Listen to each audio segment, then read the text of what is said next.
बिहार के दो युवा नेता अब आमने सामने आ गए हैं और दोनों एक दूसरे के ऊपर जम के सवालिया निशान खड़े करते हुए दिख रहे हैं। मैं आप बात कर रहा हूं तेजस्वी यादव और चिराग पासवान के बारे में, जो दोनों एक दूसरे के ऊपर जम के निशाना साध रहे हैं। दोनों एक दूसरे के ऊपर सवालिया निशान खड़े कर रहे हैं। पहले तेजस्वी यादव ये कहते नजर आते हैं कि भाई साहब, ये अपने आप को जो हनुमान बता रहे हैं चिराग पासवान, अगर जरा भी इनके अंदर थोड़ी बहुत खुदगर्जी होती तो ये आज मोदी जी के साथ नहीं होते। और उसके बाद चिराग पासवान का भी बयान सामने आता है, जिसे सुनने के बाद कहीं ना कहीं आरजेडी के पसंद करने वाले लोगों के लिए थोड़ा सा टेंशन बढ़ा देने वाला खबर है। नमस्कार, मैं हूं रजत और आप देख रहे हैं जनता जंक्शन। बात करने वाले हैं तेजस्वी यादव के बयान के बाद जो चिराग पासवान का बयान सामने आया है, वो कहीं ना कहीं तेजस्वी यादव और आरजेडी के सपोर्टरों के लिए थोड़ा सा टेंशन भरा देने वाली खबर है।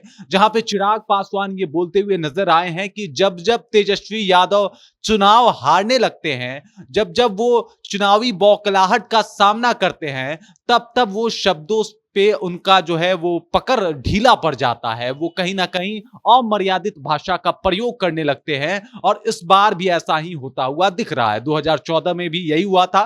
चिराग पासवान इस बात की जिक्र कर रहे हैं कि 2014 में भी जब चुनाव हार रहे थे ये लोग, तो आपको याद होगा कि तेजस्वी यादव की भाषाई गरिमा जो थी वो किस तरीके से हो गई थी। उसके बाद 2019 के चुनाव में भी आपने देखा था कि तेजस्वी यादव का भाषण और बातचीत कैसा था। और जब अब 2024 में चुनाव है, तो अब चुनाव में क्या स्थिति है। और तेजस्वी यादव एक बार फिर से जो है ये मान चुके हैं कि वो चुनाव हार रहे हैं। मैं आपको बता दूं, चिराग पासवान ये भी कहते हुए नजर आए कि जैसे जैसे चरण बीतता जा रहा है, वैसे वैसे कहीं ना कहीं तेजस्वी यादव को झुंझलाहट और परेशानी का सामना करना पड़ रहा है। मीडिया से बातचीत करते हुए उन्होंने लगातार आरजेडी के ऊपर निशाना साधा।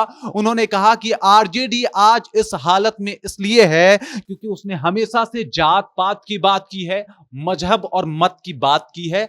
मैं आपको बता दूं कि जब जब उसने मजहब को, मत को, जाति को आगे करके रखा है, इसी वजह से आज हालात ये हैं कि अब उनको बिहार में एक भी सीट 2019 के चुनाव में नहीं मिली थी और अब झूठ मूठ का दम भर रहे हैं तेजस्वी यादव कि वो इस बार बिहार में बहुमत प्राप्त करने में सफल हो जाएंगे, जबकि ऐसा होता हुआ बिल्कुल नहीं दिख रहा। आगे बोल रहे हैं चिराग पासवान कि हम हमेशा से ये बात बोले हैं कि भाई साहब, पहले बिहार है और पहले बिहारी हैं, और उसको बिहार को बढ़ाने में, 14 करोड़ की आबादी को बेहतर बनाने में अगर तेजस्वी यादव हमारे साथ आते हैं, हमारे पिता रामविलास पासवान का सपना पूरा करने के लिए आगे बढ़ते हैं, तो बिल्कुल मैं उनके साथ मिलकर बिहार को बेहतर बनाऊंगा। लेकिन वो तो जो भी है जात धर्म से बाहर निकल ही नहीं पाए। उनके लिए ये सब चीज ज्यादा इंपॉर्टेंट और ज्यादा जरूरी है बिहार में। इस तरीके का कई बार नाम लेके, कई बार बिना नाम लिए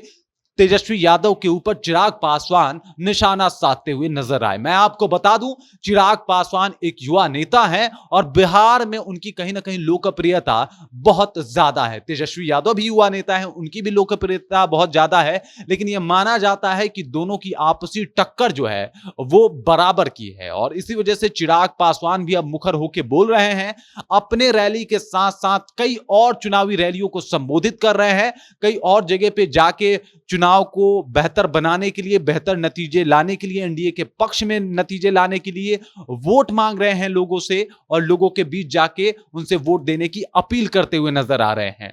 तो कहीं ना कहीं चिराग पासवान तेजस्वी यादव पे भी हावी हो जाते हैं, तेजस्वी यादव के ऊपर भी मुखर होके बोलते हैं और कहते हैं कि वो चुनाव हार रहे हैं, इसीलिए उनको ये बौखलाहट है, ये झुंझलाहट है।